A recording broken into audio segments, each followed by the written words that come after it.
My name is Judge Chris Collier, and I've been given the opportunity to talk to you today a little bit about digital citizenship.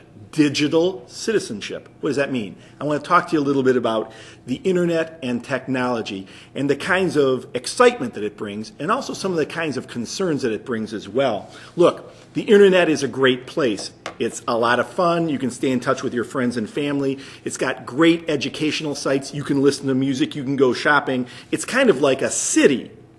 Libraries and universities and stores and museums and restaurants and concerts, people of different backgrounds. They're all there for you, but just like a city, it has its dangers and it has its concerns. And in some ways, you have to learn to proceed with caution. Avoid dangerous areas. Don't trust everyone you meet on this digital city. Be defensive. Know the safe places to go. Trust your instincts. If you're in doubt about something, don't do it. Listen, anybody can be online. You know that. Adults posing as children and teenagers is very common. You feel safe because you're online. There's a television set or a computer screen between you and the next person. You're sitting at home, the doors are locked. People can be more bold online. They can hide behind a monitor. Teenagers have probably been bullying and pushing each other around since the beginning of time. But now with technology like texting and IMing and MySpace and YouTube, bullies no longer have to confront their victims face to face. When you're online with somebody, you have to be very concerned about exactly who you're talking about. Listen, nobody should make you feel uncomfortable. Don't allow it.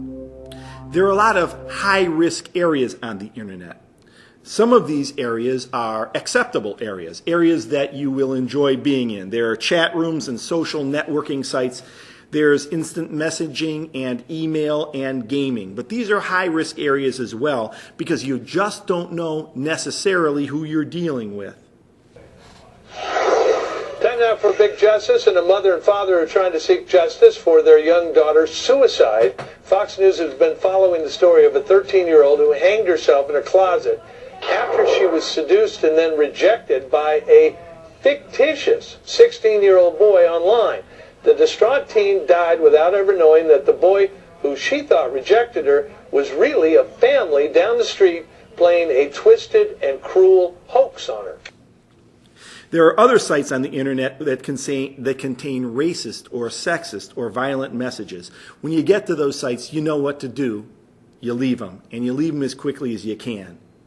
There are other sites that will be asking you for personal information, personal identifying information, not only about you, but about your family and your siblings, your brothers and your sisters and relatives. Do not use these sites ever unless you've talked to your parents and have parents' permission.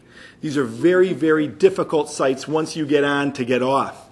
Once they get this information, they can use this information for anything. Talk to your folks about your internet use, especially sites where you're getting personal information requests. Even adults can be fooled. Many adults are fooled and lose money on these sites, as well as other things. There's physical danger associated with the internet. Look, the number of teenagers who are molested or abducted or leave home as a result of contacts made on the internet is very small. It's relatively low, but when it happens, the result can be tragic. Do not meet anybody in person that you met only on the net. Protect yourself and your family. Listen, the internet can be a site where harassment and bullying occurs. And again, as we've talked about, you've got this impersonal connection between you and the next person. You're sitting in your room, you're feeling comfortable, but they're sitting in their room and they can do anything.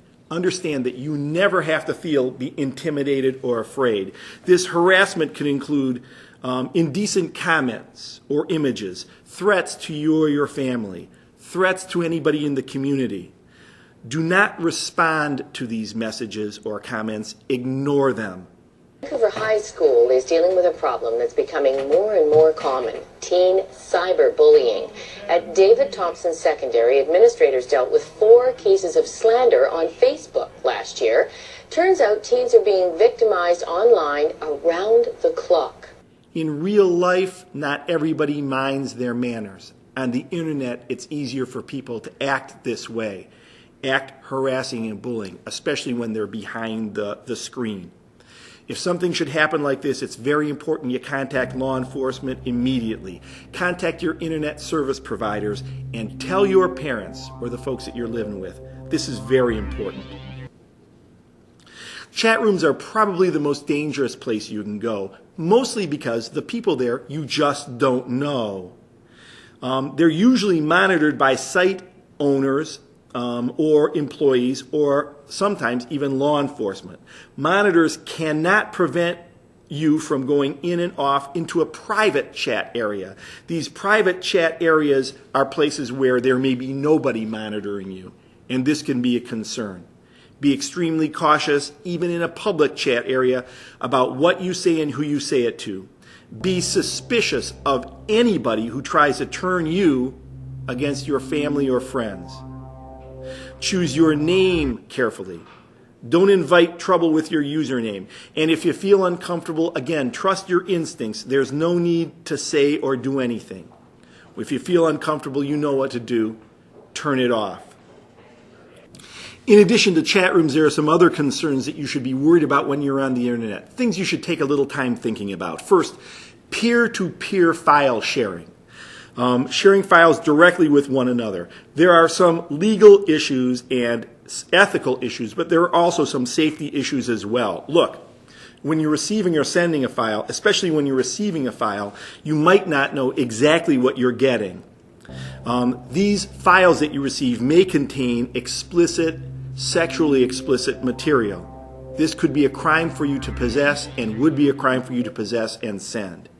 In addition to this, some of the peer-to-peer information may contain spyware watching you. Once you receive it, contain spyware on your net, on your server, to watch you online and steal information from your computer. Be careful about peer-to-peer file sharing. Second, emailing. Look, everybody uses email. But every email is traceable to the sender. Emails can and are often intercepted by others. The sender can pose as somebody else, and you think you're dealing with one person when you're really dealing with somebody else. Emails are generally a good information, but sometimes aren't truthful. And emails can also contain sexually explicit and other uncomfortable information heading your way. You have to report this sexual information to your parents and to the internet service provider and possibly law enforcement. The other thing I want to talk to you about is social network sites and blogs. Look, it's nice to have a place on the net that's your own blog, but there are risks. First, when you're setting up a blog, you could be posting and giving identification and personal information that others could use to either harass you or to get other information from you that's compromising to you. Posting certain material may be illegal. For instance, viewing and posting illegal images of people under the age of 18 may lead to you being convicted of a serious crime. Posting hate mail, contained violent messages may also lead to you being arrested. False profiles and other information and false user identities could cause your blog to get you in trouble. So be careful if you're hosting a blog and what's going on with that blog.